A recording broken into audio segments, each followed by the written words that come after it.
Is Sonia Sotomayor a racist?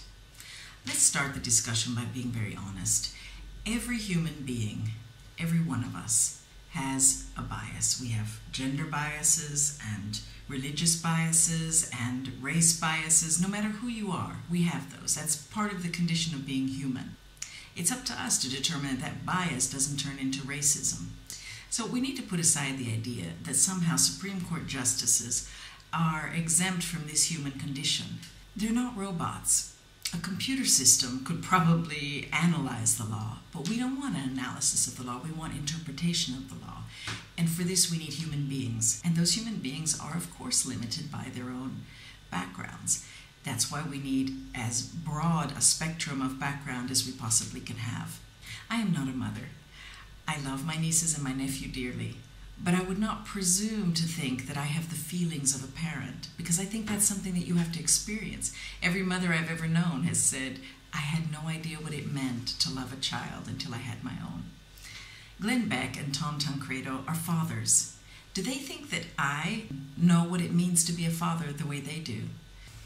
Is that knowledge that I, a childless woman, do not understand fatherhood the way they do, is that somehow sexist? No, it's just a fact. Think for a moment about the governing board of a school. I'm a teacher, and my perspective and classroom experience would be a good addition to any governing board of a school. But would you want to send your kids to a school whose governing board had only female childless teachers? I don't think so.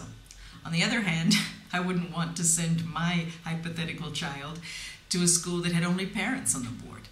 I think both perspectives are really necessary to make rules and regulations that work in the very fundamental job of educating our children. We are a government of and by the people, and the people of America are wonderfully diverse. And that is why our government, in every branch, judicial, executive, and legislative, should reflect that diversity. It's important. By any objective criteria, Sonia Sotomayor brings impressive qualifications to the job of Supreme Court Justice.